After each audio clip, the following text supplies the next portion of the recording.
Pouring Out Show. Frankie, you've had hard times in your life. I have. Tell me about the hard times and how you got through them. Well, hard times, let's see. I mean, from the moment that I was 2 years old, I've been going through things, and I used to think that if there was this power out there, this higher power, that he just hated my guts. At 2 years old, I was taken by my mom and my stepdad from my dad's house in the middle of the night, and my stepdad was one of those people who, he liked little girls, is probably the best way for me to put it. And from 2 till I was 12, I used to get on my knees and I'd do that prayer, you know, God, as I lay me down to sleep, pray the Lord my soul to keep if I die before I wake. And I would end it with, please kill me while I'm asleep. I mean, as a 6-year-old child, I was begging God, please kill me while I'm sleeping, because of the things that I was going through. I just didn't understand it. And at 12 years old, I finally, you know, told my mom, and I don't think she knew what to do. They ended up getting rid of me instead of him going to jail. I went to foster care.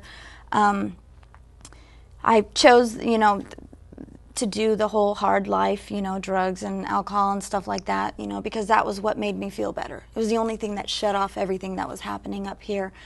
18 years old, I broke up with my first boyfriend. The guy was crazy. He was just abusive, and he didn't want to break up. And that night he walked into my bedroom and he told me he loved me and smiled and said, you know, I love you, Frankie. I hope you're happy. Here, watch this. And he pulled a gun out, and looking me in the eyes, closer than you and I are, he shot himself. And it was kind of one of those things. You're not prepared for those kind of things, but somehow if you get through them, they prepare you for other things, you know. And so I don't feel like any higher power hates me or anything now. I think that he's just been preparing me for dealing with other people, you know. I just try to do the best I can with the tools and I think they're gifts now, my story, things I've been given. So What is the emotional mechanism that kicks in when you're totally overwhelmed with all these horrible things happening in your life? I think the emotional mechanism that kicks in is I have two choices, and logic goes, okay, you can either let this ruin you and you can shut down and you can just quit, which a lot of people do, or you can use everything that you've had and you can use it as fuel and reach out to other people that don't know that it's okay not to quit. You know, we as a society, we hurt each other, we break each other. As children, instead of telling the kid, oh, you're talented, you're fantastic, we tell our kids, shut up, be quiet, there's nothing special about you. I got that. There's nothing special about you. You're no better than anybody else. But what we should tell each other is, you are unique. You're completely unique, and whatever you have, whatever gift, whether it's numbers, words, music, whatever your gift is, hone that. Grab a hold of it and use it. You know, use it. So what advice would you give to kids that are trapped in a situation where they're too young to get away from abusive parents, or just bullying at school and people are constantly putting them down? And I mean, even some people are, you know, thinking about committing suicide. And I mean, I'm shocked that you were able to get through all these things and never like off yourself. I wanted to. Oh, plenty of times I wanted to. You know, I mean, I think that's where drugs and alcohol come in. It's a slow suicide. It's just a slow suicide. And I think if I were to tell the kids anything, I don't really know that there's any advice you can give to a kid except for, it's not you. It's the other people, and you have to know that it's these other people. And if you can get through this, everything that you learn from all these other people will make you into a person that won't be them if you do it the right way, you know? You have a choice. You always have a choice. But I wish these kids knew it's not them that makes other people hurt them. It's the other people. They're sick, you know? That's what our music is about, too. It's about reaching out to these people. That's what a broken toy is. Somebody who's lost, somebody who at one point was born completely perfect and all together, and then at some point in life, somebody else broke them. That's it, you know? That's what we want. We want to find all the broken toys of the world, and we want to play for them. What was the turning point in your life? At what point did you feel like you got through the crap and you emerged? I don't think that I've arrived anywhere yet. I don't know that I've got through everything. I think that's what this is Really? The process. What you're watching is the process of getting through all of that.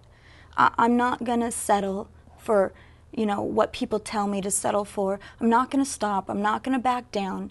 It's the same with my boys.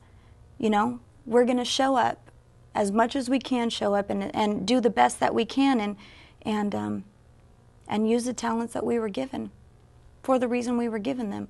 You're not given musical talent so you can sit behind a frickin' desk, sit at a bus stop waiting for a bus to come, waiting for your life to begin. No. We're not happy unless we're playing. So that's what we're going to do. Now, you have kids. Yes, How many kids do you have? Oh, I have 3.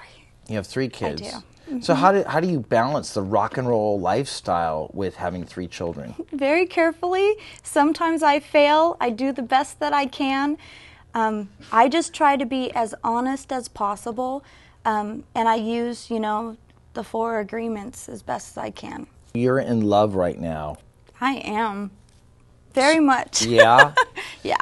So what do you look for in a man? Integrity, honesty, a good soul, a good heart, and got to be somebody that's not jealous, you know, somebody that gets me, and he completely gets me. And he's also a band member. He is also a band member, yes. We knew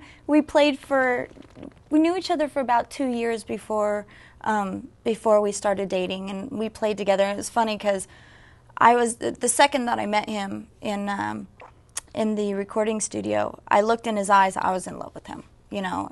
But I just never said anything. Every time we would practice, I just wouldn't look him in the face, because every time I'd look him in the face, I'd get all these feelings. So I would talk to him without looking at him and use my hand a lot, you know.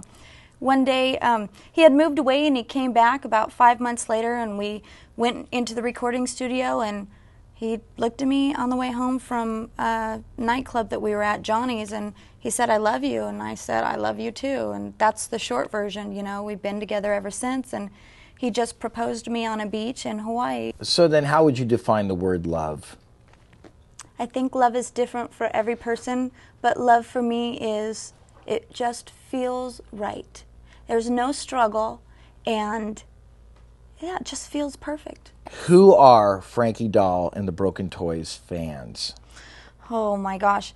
We do not have a set type of fan. If you go and you stand in our audience, there's anything from 7-year-old little kids to 50-year-old men and women.